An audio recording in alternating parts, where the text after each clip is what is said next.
Amerika Birləşmiş Ştatları prezidenti Donald Trump və Ukraynanın dövlət başçısı Volodimir Zelenski arasında görüş keçirilib. Danışıqlar Vatikanda Papa Fransiskin dəfn mərasimi öncəsi baş tutub.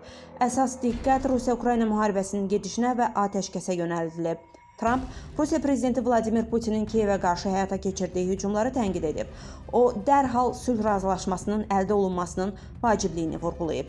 Danışıqlar 15 dəqiqə davam edib. Müzakirələrdən sonra Ukrayna prezidenti sosial media hesabında görüşdə əsas diqqətin atəşkəs yollarına yönəldiyini bildirib. Trump isə Rusiyanın münaqişəyə son qoymaq istəyinə şübhə ilə yanaşdığını söyləyib.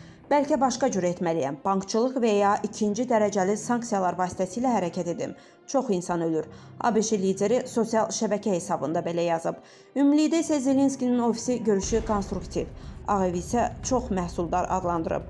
Qeyd edək ki, bu ABŞ və Ukrayna prezidentlərinin 2025-ci ilin fevralında Ağ Evdə baş tutan gərgin danışıqlardan sonra ilk təması olub. Fevraldakı görüşdə isə Trump müharibənin davam etməsində Ukraynanın məsuliyyət daşıdığını dilə gətirərək Zelenskini diktator adlandırmışdı. Bu da iki lider arasında ciddi gərginliyə səbəb olmuşdu. Rugiyə Nəcəfli, Humay Cəfərova, Mira TV.